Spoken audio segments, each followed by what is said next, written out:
habis videonya karena akan banyak sekali tips mengenai investasi emas.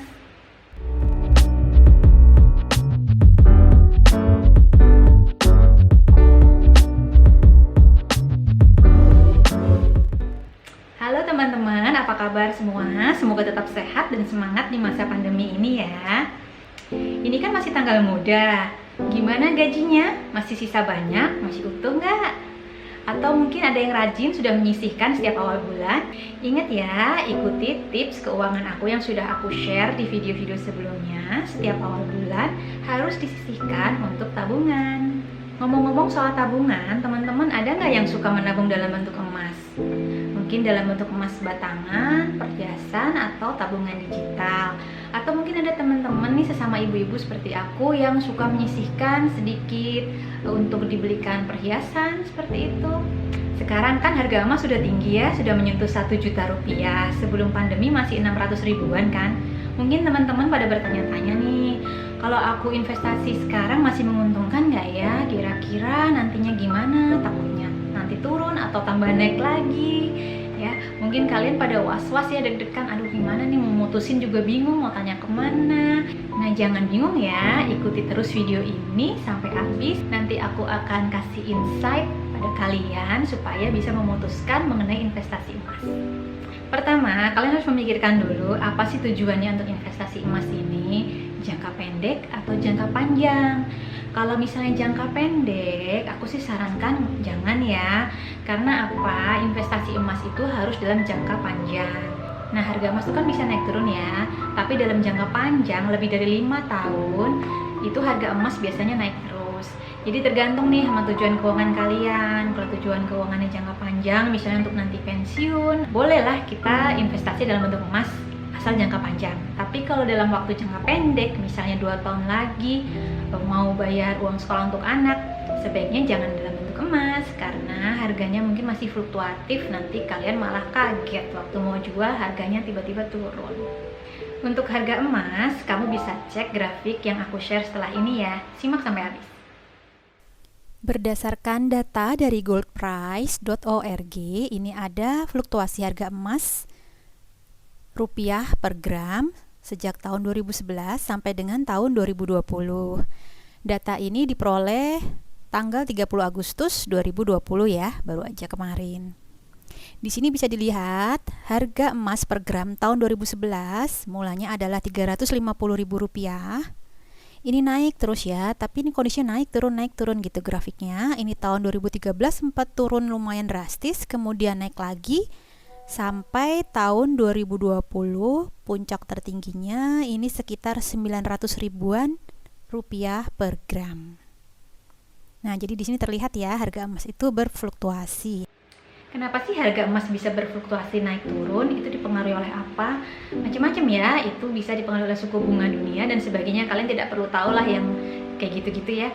Tapi kalau di Indonesia, berdasarkan pengalaman, harga emas itu naik kalau ada kondisi ketidakpastian. Tuh, misalnya seperti saat ini adanya pandemi atau penyakit ya, wabah penyakit. Atau mungkin bisa juga karena krisis ekonomi, karena ancaman perang. Nah, itu kan kondisinya tidak pasti secara ekonomi ya, kita tidak tahu bagaimana ke depannya. Nah, karena hal tersebut, orang-orang yang tadinya mungkin pegang uang dalam bentuk saham atau investasi bisnis dan sebagainya, itu mereka menarik dananya beramai-ramai dan membeli emas sebagai gantinya karena merasa bahwa emas itu aman. Istilahnya kalau emas itu adalah safe haven ya. Maksudnya adalah emas itu adalah tempat teraman, tempat berlindung, melindungi harta dari berkurangnya nilai harta tersebut. Jadi karena orang takut nilai hartanya berkurang, maka mereka memborong emas. Nah, karena itulah harga emas naik. Harga emas secara jangka panjang itu naiknya lumayan loh. Sekarang kan tahun 2020. Waktu aku masih SMP itu tahun 90, pertama kali aku beli emas pakai uang sakuku sendiri adalah beli cincin. 1 gramnya masih Rp30.000. Coba bayangkan, cincin emas 1 gram kecil banget memang, hanya Rp30.000, lebih murah daripada harga kopi di kafe yang ternama itu kan. Jadi teman-teman bisa bayangkan kenaikannya. Kalau tahun 90 Rp30.000 dan sekarang 1 juta. Jadi sebenarnya Emas untuk investasi jangka panjang itu sangat menguntungkan. Kalau kamu memutuskan untuk menabung emas untuk jangka panjang ya, dan dibeli sekarang, itu gimana? Apakah harga emas masih bisa turun setelah sekarang menyentuh hampir 1 juta? Nggak ada yang bisa meramalkan. Emas bisa naik turun. Bisa aja nanti awal tahun naik jadi 1,5 juta, bisa jadi, atau malah turun kembali ke 600.000. Nggak ada yang tahu ya. Namun demikian, berdasarkan pengalaman ya tahun-tahun sebelumnya yang sudah lewat, kalau ada ketidakpastian, harga emas kan naik tinggi ya, naiknya biasanya tuh tajam seperti sekarang, dari 600 dalam beberapa bulan langsung naik ke 1 juta rupiah. Tapi nanti saat ekonomi sudah mulai stabil, pandeminya sudah mereda, tidak ada masalah ekonomi atau ancaman krisis ekonomi ini ternyata tidak terjadi. Nah, di saat seperti itu biasanya berdasarkan pengalaman harga emas akan turun, tapi turunnya atau koreksinya itu tidak banyak. Kemungkinan tidak akan kembali lagi seperti harga semula, tapi pasti akan turun. Nah, kenapa kalau ekonomi sudah stabil harga emas bisa turun? Seperti yang sudah aku jelaskan di awal tadi ya, tadi kan aku sudah cerita ada orang-orang yang mengalihkan dananya ke bentuk emas karena merasa tidak aman ya kalau memegang dalam bentuk lainnya. Nah, saat ekonomi sudah stabil, roda ekonomi sudah berputar, sudah normal, mereka pasti butuh dana untuk membangun bisnisnya kembali. Mereka juga butuh dana untuk investasi dalam bentuk saham. Jadi, dana yang tadinya mereka tanamkan atau mereka investasikan dalam bentuk emas, mereka tarik lagi nih, mereka cairkan emas itu, mereka belikan saham atau mungkin untuk usaha mereka. Karena itulah harga emas pasti akan turun. Setelah harga emas turun, nanti emas akan mengalami harga yang stabil ya. Seperti kemarin kan 500-600 ribu itu stabil lama berbulan-bulan. Nanti akan mengalami semacam itu. Dan suatu saat nanti, tapi amit-amit jangan sampai kejadian lagi ya, apabila ada ketidakpastian, maka harga emas akan naik drastis lagi. So, kembali lagi ke tujuan keuangan kamu. Kalau kamu punya tujuan keuangan jangka panjang, investasi dalam bentuk emas itu masih sangat menguntungkan ya teman-teman. Tapi kalau kamu tujuannya hanya jangka pendek, sebaiknya untuk sekarang ini tidak dulu, tunggu harga emasnya stabil. Sekarang kamu investasi dalam bentuk yang lain dulu aja. Oh ya, untuk video tentang investasi di masa pandemi sudah aku share ya, ada di sini. Satu lagi teman-teman, ada juga nih ya orang yang menggunakan emas untuk kebutuhan dana darurat. Seperti orang tua zaman dulu nih yang mengajarkan kita ya. Nenek aku misalnya, nenek aku itu selalu menyisihkan uangnya dalam bentuk cincin emas. Setiap bulan satu cincin seperti itu. Nanti ketika nenekku membutuhkan uang untuk misalnya renovasi rumah atau suatu hal yang lebih besar ya, tinggal menjual aja cincinnya. Nah, kalau seperti itu kan fungsinya seperti dana darurat ya.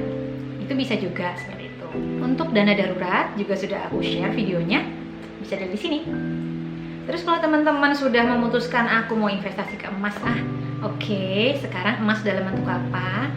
Bentuk investasi emas yang biasa digunakan orang-orang adalah pertama dalam bentuk perhiasan. Nah, dalam bentuk perhiasan ini ada untung ruginya ya, plus minusnya. Plusnya, kalau dalam bentuk perhiasan bisa dipakai ya, ada manfaatnya, ada fungsinya. Sedangkan negatifnya itu ada ongkosnya. Jadi setiap membuat satu perhiasan itu ada ongkosnya, dan itu nanti waktu kita jual perhiasan, ongkos itu akan dipotong. Kemudian tingkat kemurnian perhiasan itu tentunya rendah ya, sekitar 70-75%. Sedangkan kalau emas batangan kan bisa 99,99 sekian persen ya. Sedangkan untuk investasi dalam emas batangan, keuntungannya tentu saja kadar emasnya sangat tinggi dan tidak dikenakan ongkos pembuatan atau percetakan karena harga pencetakan emas batangan sudah all in ya, sudah include di harga emas batangan tersebut. Kerugiannya adalah ya karena dia bukan perhiasan tentunya nggak bisa dipakai, nggak mungkin lah kita pakai emas batangan kan ya, jadi bros gitu. Dan kedua adalah nyimpennya. Emas batangan maupun perhiasan sama ya, pasti kita suka bingung ya nyimpennya, merasa nggak aman nyimpen di rumah kan. Nah, tentunya ada biaya untuk penyimpanan kalau kita menyimpan di safe deposit box atau di brankas. Bentuk berikutnya adalah tabungan emas atau emas digital. Nah, ini mungkin bisa jadi alternatif ya buat teman-teman karena kan relatif aman. Kita tidak perlu menyimpan dalam bentuk fisik dan kita bisa memantau seperti kita memantau rekening. Kemudian pencairannya juga cukup mudah, nggak sulit ya, dan kita tidak perlu membawa emas fisik ke toko emas menjual untuk dapat uang cashnya. Kalau untuk tabungan digital tentunya lebih mudah, sama seperti kita mencairkan rekening tabungan biasa.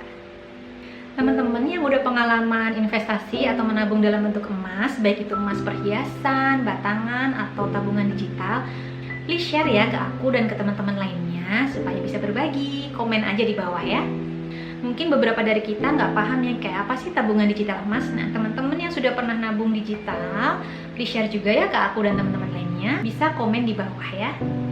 Satu lagi nih cara nabung emas yang sudah pernah aku coba juga dan mungkin banyak ibu-ibu lainnya yang melakukan ya, yaitu dengan cara arisan. Nah, dulu waktu aku kerja itu kami mengumpulkan sekitar 10-12 teman-teman. Setiap bulan yang menang arisan dapat 10 gram emas. Waktu itu kan masih 500 ribuan, jadi dibagi 10 orang 500 ribu per orang. Lumayan kan? Setiap awal bulan kita bisa menyisihkan 500 ribu untuk menabung dalam bentuk emas. Boleh-boleh aja arisan emas, tapi ingat ya, itu antar teman yang sudah benar-benar kita kenal. Misalnya teman satu kantor, atau teman deket, teman pengajian, atau tetangga. Jangan orang-orang yang kenal lewat sosmed seperti itu ya, hati-hati. Lebih baik itu dihindari ya. Mendingan kalian nabung sendiri aja, atau punya tabungan digital emas. Nanti aku mau coba pelajari beberapa tabungan emas digital. Nanti aku share ke kalian di video berikutnya. Jadi nantikan video aku yang berikutnya ya. Klik lonceng biar nggak ketinggalan lagi ya. So teman-teman jangan ragu ya, emas itu masih menguntungkan kok. Hanya kita harus tentukan dulu apa tujuannya dan bagaimana cara menyimpannya.